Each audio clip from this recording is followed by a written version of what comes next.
Hold up.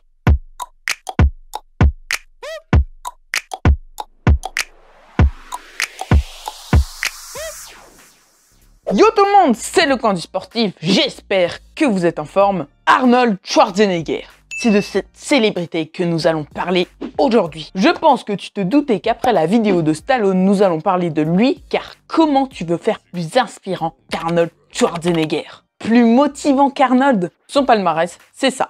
Plus grand bodybuilder de tous les temps, il a même révolutionné ce sport, a été l'un des acteurs hollywoodiens les plus connus dans le monde, aussi a travaillé dans l'immobilier et a été millionnaire grâce à ça à 30 ans, et pour finir, tout simplement, gouverneur de Californie. Pourquoi pas? Bon, on va pas se spoil comme la vidéo de Stallone, donc vous êtes prêts? C'est parti pour la vie extraordinairement extraordinaire, majestueuse, grande, de l'espace, de l'univers, du temps, tout ce que tu veux. J'ai nommé Arnold Schwarzenegger.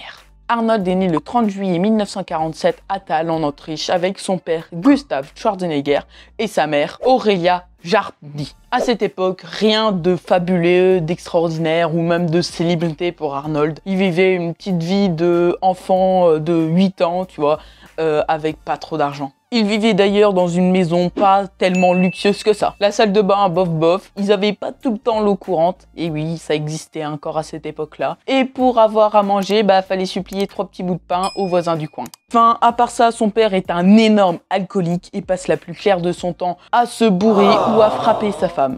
C'est ok pour toi? Super l'ambiance, ça devait être génial. Pauvre Arnold. Pendant ces années-là, si t'es bon en histoire, c'est l'après-guerre. Donc ça veut dire que l'Allemagne ayant perdu la Seconde Guerre mondiale et que l'Autriche est rattachée à l'Allemagne, ça veut dire qu'il y a une énorme crise économique et donc il y a la famine dans le village où Arnold a vécu à Thal. Et donc ça explique aussi pourquoi il devait manger des petits bouts de pain qu'il devait réclamer à chaque habitant du village qu'il croisait. Arnold, il avait un grand frère, Maynard. C'est bon, ça te va? À l'époque, il rigolait pas avec les prénoms. Comment tu veux appeler ton fils Maynard? Enfin bref, j'aurais aimé te dire qu'Arnold est passé une merveilleuse et joyeuse enfance. Mais pas du tout! Arnold n'était pas le chouchou de la famille et était tout simplement détesté par son père. Pourquoi, me diras-tu?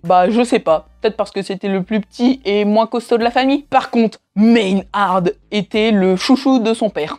Maynard, sérieux, je m'en remettrai jamais. Gustave, il rigolait pas avec Arnold. Un pas de travers, c'était la ceinture qu'il prenait. Son père, qui était déjà un gros sac alcoolo, qui s'amusait à frapper tout le monde dans sa famille, à part son fils aîné, devine quoi? Il était aussi un énorme nazi.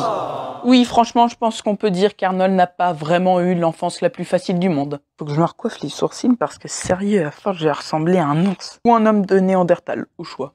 Et tu te dis quand même qu'il a réussi à surmonter toutes ces épreuves.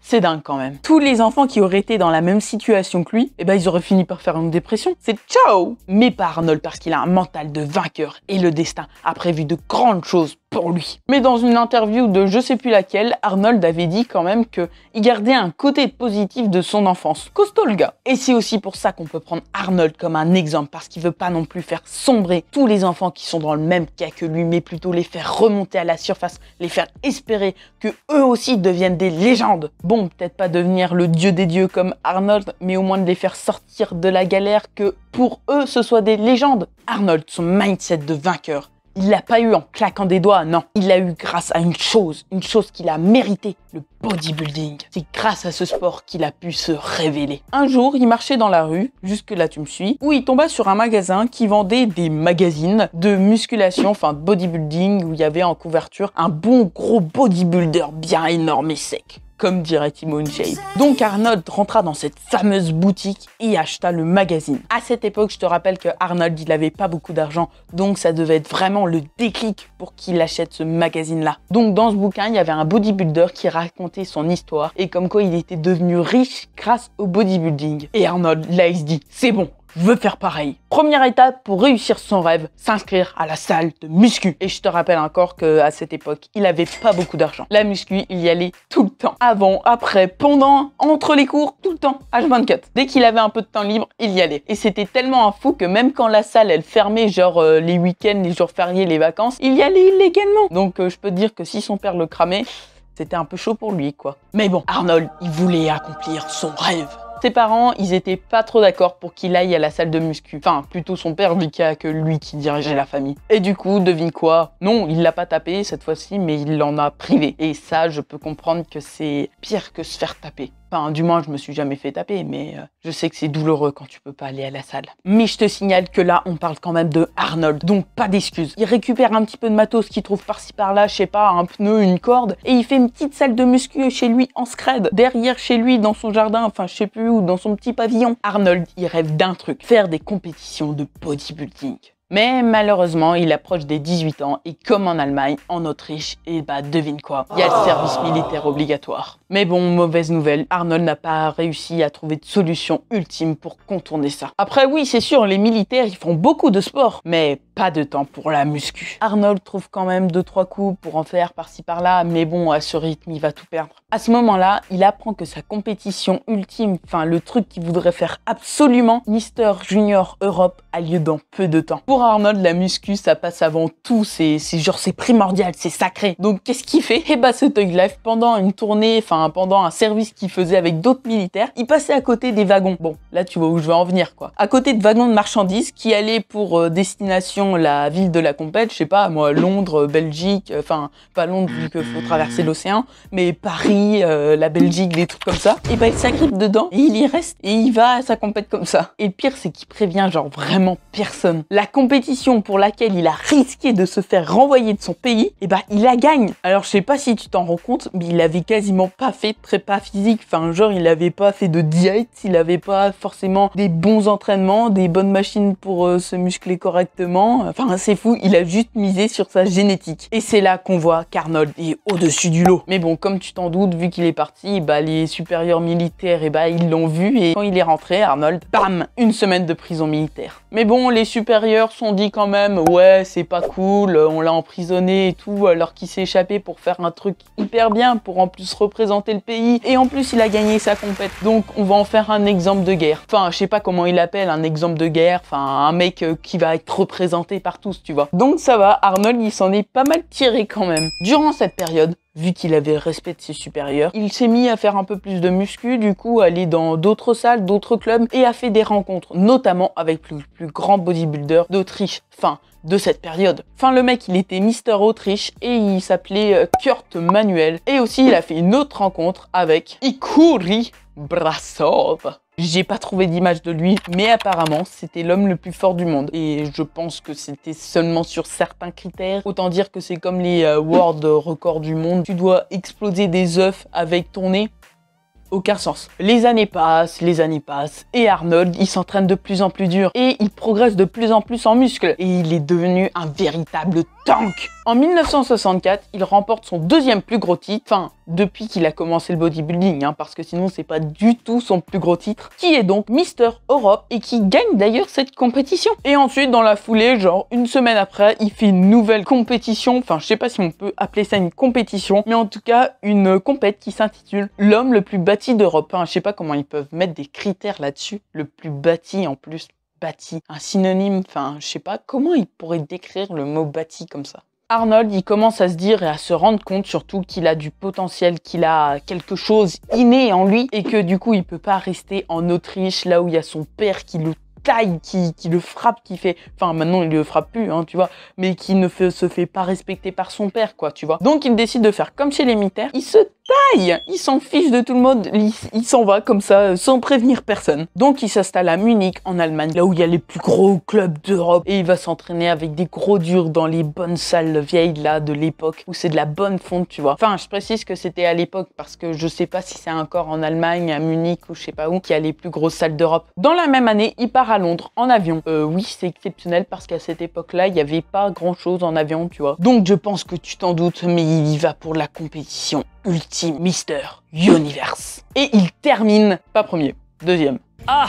Mais quand même, je te rappelle qu'il avait quasi gagné premier à tous les autres trucs qu'il a fait, donc ça va, on a connu pire. Et cette compétition n'a pas servi à rien parce qu'il s'est quand même fait remarquer par des embaucheurs, enfin je sais pas, appelle ça comme tu veux, par un mec qui s'appelle Joe Weider. Donc j'imagine que ça doit être comme les mecs pendant les vacances d'été qui interpellent les gens qui jouent au foot sur les plages parce qu'ils ont un incroyable talent.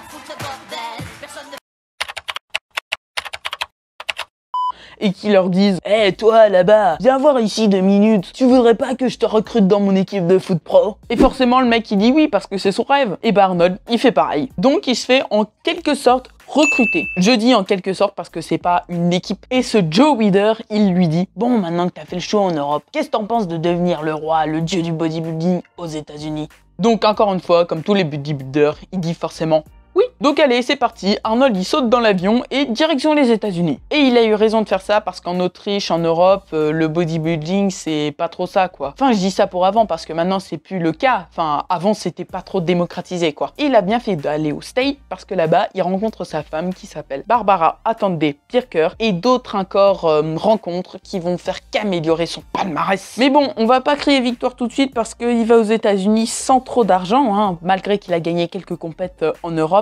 Et son anglais, enfin, c'est pas ça quoi. Enfin, un peu comme moi quoi. Ouais. T'inquiète pas qu'on n'a pas terminé de parler de lui parce qu'en 1970, il retourne à la compétition Mister Universe. Et devine quoi? Il gagne! Oui, il gagne la compétition! Mais comme tu le sais, Arnold, il va pas s'arrêter à si peu. Donc Arnold, il va gagner Mister Olympia 1970, 1971, 1972. Bon, j'ai arrêté de dire 1900 parce que sinon, on en a pour 10 minutes. Et il gagne aussi le 73 et 74. Et le savais-tu que Arnold était le plus jeune compétiteur bodybuilder à avoir gagné une compétition à l'âge de 20 ans? Et ceci en 1970. Voilà pour la petite info. Ce que tu sais certainement, c'est que dans le bodybuilding, il y a de la dope. Oui, voilà, c'est dit, c'est fait, voilà.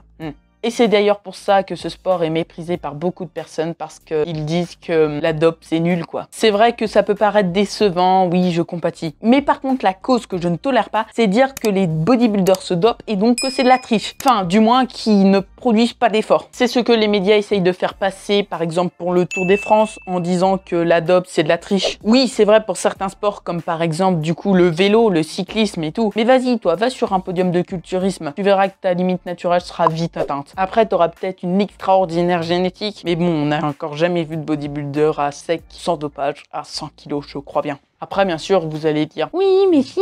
Mais sauf qu'il y a des gars qui se dopent quand même et qui ne le disent pas, quoi, pour leur image. Il faut se dire aussi que les bodybuilders, ça n'enlève en aucun cas leur travail extraordinairement énorme qu'ils font chaque jour, qu'ils endurent H24. C'est pas que la salle, hein. C'est aussi, il faut manger tout le temps. Tu te lèves le soir pour aller manger dans la nuit. C'est horrible pendant les séances, même des fois, ils mangent. Enfin, ça n'enlève absolument rien à leur travail. Et ça, faut le comprendre. Enfin, plutôt, faut le dire parce qu'il n'y a pas d'autres sports qui sont à cette exigence-là. Voilà, c'était un peu la partie coup de gueule que j'aurais eu dans cette vidéo. Désolé pour le gros mot, papa. Mais n'empêche, au States, c'est légal. C'est même le médecin qui lui en prescrivait à Arnold. Enfin, bien sûr, pas tous les dopages, pas tous les produits dopants, mais certains, genre, je sais pas, moi, les stéroïdes. Bon, sinon, revenons à notre histoire. Revenons à nos moutons, comme dirait le bon français. Donc, après avoir gagné des millions de titres de bodybuilder, enfin, durant 4 ans, mais dis-toi quand même que 4 années consécutives, c'est énorme. Énorme! Pendant 4 ans, il a dû pas faire un pas de travers. Comme je te l'ai dit tout à l'heure, c'est genre énorme. Énorme!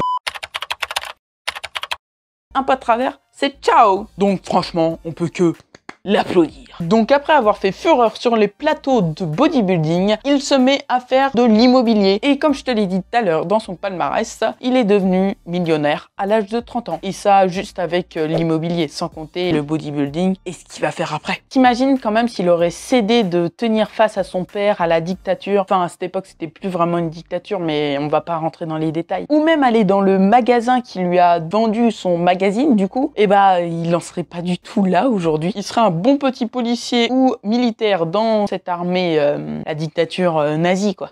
Enfin bref, Arnold qui est devenu l'empereur de l'immobilier, devenu le roi, le dieu du bodybuilding. Tu vas me dire, qu'est-ce qu'il aurait pu faire après? Il aurait pu reprendre sa retraite. Mais non, on parle d'Arnold quand même. Je te rappelle qu'Arnold, il a le mindset du vainqueur. Donc ce qu'il veut, lui, c'est gagner. Donc qu'est-ce qu'il aurait pu bien faire après? Bah c'est facile, hein. Acteur, c'est pourquoi il a été aussi célèbre que pour le bodybuilding. Donc sa première apparition dans le cinéma, c'est dans un film qui se déroule à New York et qui s'appelle Hercule. Et c'est déjà mieux que les débuts compliqués de Sylvester Stallone. Tiens d'ailleurs, va voir la vidéo de Sylvester Stallone, elle est magnifiquement cool. Donc ce film est pas mal passé. On n'ira pas jusque dire que c'était l'un des plus gros succès des États-Unis, mais il est pas mal passé quand même. Donc Arnold Schwarzenegger avait un nom tellement compliqué pour les Anglais.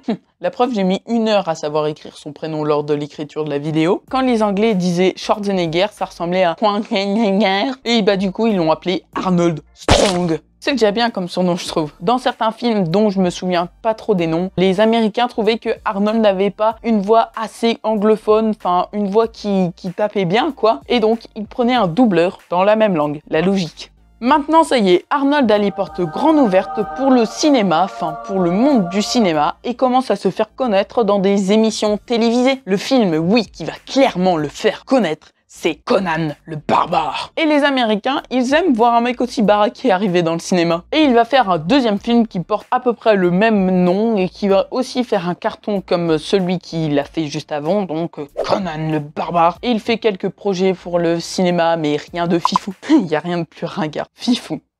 Enfin bref, Arnold, les films où il va se faire le plus connaître sont... Roulement de tambour, s'il vous plaît. Terminator, bien sûr. Pour ceux que ça intéresse, c'est en 1984 que ce projet est créé. Donc il va faire des suites, plein d'autres Terminator. Tellement viril comme nom. Et donc en parlant de viril, il va faire d'autres films où il va avoir cette carrure-là, comme par exemple dans Commando, Predator aussi, et les Expendables, ou Expandition, enfin je sais plus comment on dit en anglais, Expandable. Avec d'ailleurs Stallone qui joue dedans, et plein d'autres mecs hyper virils du coup, comme des mecs de Fast and Furious, ou encore, enfin je sais pas. Et il va faire comme Stallone, c'est-à-dire qu'il va faire des films un peu plus basés sur la comédie, comme Un flic à la maternelle. C'est clair que là, on est loin, très loin des mecs comme dans Commando ou encore Terminator, où c'est des mecs qui sauvent la planète. Mais dis-toi quand même que ce film, il faut le prendre un peu au sérieux parce qu'il lui a rapporté quand même 12 millions d'euros. Mais ça, c'est rien comparé à ses autres grands films, ou bodybuilding, ou agence immobilière. C'est qu'il se met bien, le petit Arnold, avec tous ses sous-sous. Mais après, il a franchement travaillé ultra dur, il est passé par des épreuves ultra compliquées pour arriver à là, quoi. Mais tu sais, on parle de Arnold, donc il va pas s'arrêter tant qu'il aura pas vu la lumière blanche au bout du tunnel, hein. Donc il se lance un nouveau défi, un nouveau objectif à atteindre, la politique. Comme on l'a vu au début de la vidéo, il va devenir gouverneur de Californie. Et la Californie, c'est pas rien quand même, hein. C'est là où il y a toute l'économie du pays. Enfin, plutôt là où il y a toute la richesse du pays, quoi. Enfin, d'une partie du pays quand même. Enfin, c'est là-bas, si tu le sais pas, où il y a tous les studios Hollywood, les grandes stars, et aussi tous les gens riches, en fait, qui sont des States. Et le mec, il devient gouverneur de ça. Et il va casser tous les autres candidats qui essaient de se mettre en travers de son chemin comme s'il était dans un film. Mais qu'est-ce que Arnold ne sait pas faire? Je te rappelle que le mec, il est parti de rien. Pas d'école spécialisée, pas une intelligence extraordinaire, ni des capacités, des dons non plus extraordinairement grands, à part si ne serait-ce sa génétique de dingue. Mais c'est pas possible, à part que ce soit un dieu, je vois pas comment tu peux réussir comme ça dans ta vie. Tout ce qu'il touche, ça se transforme en or. C'est littéralement ça. Et je pense qu'il est encore plus riche que tout ce qu'il a transformé en or. Revenons un petit peu sur son rôle de gouverneur. Du coup, ce rôle lui a été confié pendant plusieurs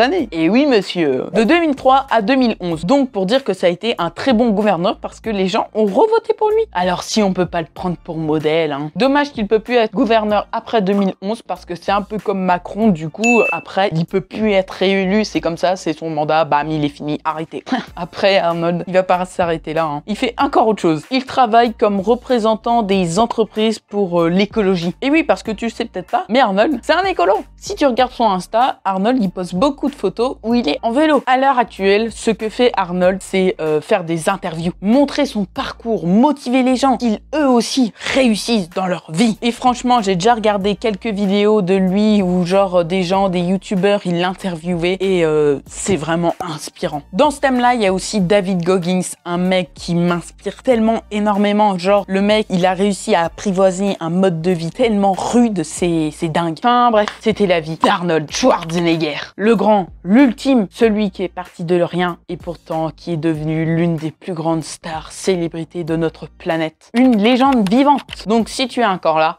merci. C'est que tu me soutiens et que ça me fait énormément plaisir. Donc si tu as aimé cette vidéo, n'hésite pas à mettre ton plus gros like pour me montrer que tu aimes ce concept, cette vidéo du coup. Mets en commentaire Arnold de la légende si tu es encore là. Tu connais la chanson, mais si tu n'es pas abonné, bah je t'invite à le faire. Enfin, ça te prend quoi? 3 secondes maximum, tu vois. Tu enlèves la vidéo en plein écran, tu appuies sur le bouton et voilà, c'est fait. Enfin bref, c'était le coin du sportif. Ciao!